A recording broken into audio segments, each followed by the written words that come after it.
Rain industry पिछले 10 साल का रिकॉर्ड उठा के देखते हैं तो रेन इंडस्ट्री के ऊपर जो कर्जा है वो 8 to 9,000 करोड़ के आसपास ही रहता था।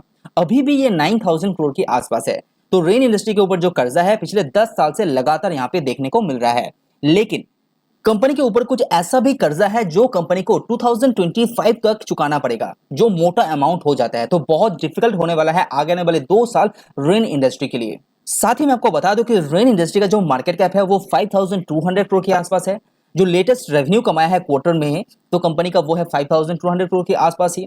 कंपनी का ईयरली रेवेन्यू देखेंगे तो 22,000 करोड़ के आसपास है। तो यहाँ पे कंपनी का ग्रोथ आप देख पा रहे हैं, लेकिन साथ ही जो कर्जा है उसको भी आपको अवॉइड नहीं करना चाहिए। तो चलिए जानते हैं कि कंपनी के ऊपर कर्जा किस तरह से है, कब तक कंपनी को ये पे आउट करना पड़ेगा, और साथ ही साथ कंपनी के जो प्रोडक्ट है यानी कि जो बिजनेस है वहां पे वॉल्यूम के अंदर किस तरह से ग्रो हो रहा है वो भी जान लेंगे। तो सबसे पहले जैसे कि आप देख पा रहे हैं यहाँ पे ये कंपनी के ऊपर जो कर्जा है वो अभी के अनुसार 1183 मिलियन डॉलर का यहाँ पे कर्जा है, जो 9,000 करोड़ से भी ज्यादा यहाँ पे पहुंच गया है। इवन लास्ट क्वार्टर से कंपेयर करते हैं तो यहाँ पे 8 मिलियन यूएस डॉलर का जो लोन है वो वंस अगेन इंक्रीज किया है। लेकिन रेन इंडस्ट्री यहाँ पे जो कैश है वो अच्छा खासा कमा रहा है, कंपनी नेट प्रॉफिट अच्छा खासा कर रहा है, तो कैश को निकाल देते हैं तो रेन इंडस्ट्री के ऊपर अभी भी 890 मिलियन डॉलर का नेट डेब्ट अभी भी है। जो लास्ट क्वार्टर में 958 था वो यहाँ पे थोड़ा सा डिक्रीज हुआ है क्योंकि कंपनी के पास अच्छा खासा कैश अभी भी मौजूद है। तो इसी के कारण ही कंपनी को उतना ज्यादा वैल्यूएशन नहीं मिल रहा है, इसीलिए रेन इंडस्ट्री का पीई आपको 4 के आसपास देखने को मिल रहा है, जो बहुत चीप है। उसका मेन रीजन है कंपनी के ऊपर इतना ज्यादा कर्जा। अगर आप कंपनी का लोन को थोड़ा सा ब्रेकआउट करते हैं तो 7.25% के अनुसार जो यूएसडी लोन है वो है 530 मिलियन यूएस डॉलर का, जो मैच्योर होने वाला है कब, अप्रैल 2025 में, यानी कि अगले आने वाले 2 साल के अंदर इसको रेन इंडस्ट्री को चुकाना है।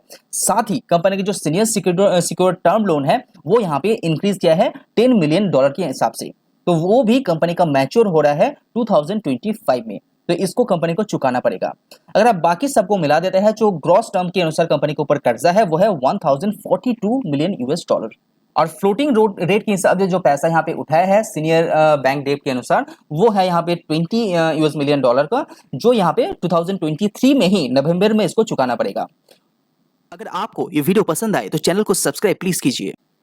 अगर कंपनी का कैश फ्लो के ऊपर थोड़ा सा गौर करते हैं तो यहाँ पे इस बार 2023 में कंपनी यहाँ पे 6.76 बिलियन रुपीस का यहाँ पे कैश इनफ्लो किया है, लेकिन आउटफ्लो की बात करें तो यहाँ पे थोड़ा सा कम हुआ है, जो अच्छी बात है, 6.42 बिलियन रुपीस का। तो यहाँ पे इनफ्लो ज्यादा हुआ है, आउटफ्लो यहाँ पे कम हुआ है।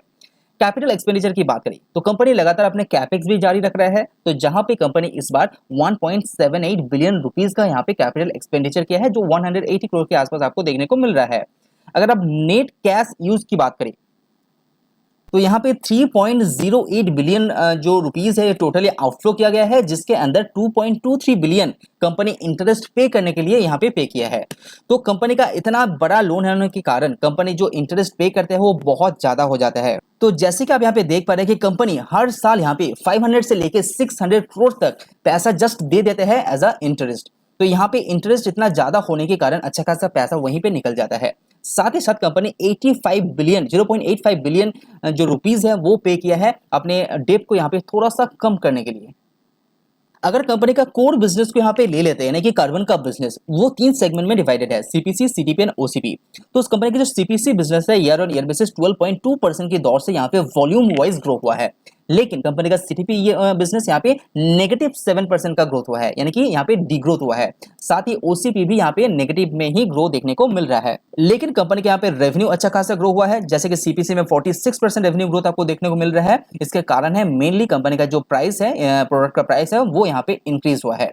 उसके बाद एडवांस मटेरियल्स की बात करें तो वहां पे भी डीग्रोथ आपको देखने को मिल रहा है, वो बहुत ज्यादा वॉल्यूम वाइज, जैसे कि -28.6% का ग्रोथ हुआ है इंजीनियरिंग प्रोडक्ट के अंदर, उसी हिसाब से 11% एंड उसके बाद 42%। तो यहाँ पे अच्छा खासा डीग्रोथ हुआ है एडवांस मटेरियल्स के अंदर। मेनली इसका कारण कंपनी का जो प्रोडक्शन हाउस है वो यहाँ पे कुछ दिन बंद था, 15 से लेकर 20 दिन यहाँ पे बंद था, तो वहाँ पे प्रोडक्शन उतना ज्यादा नहीं हो पाया है, वो यहाँ पे मेन कारण है।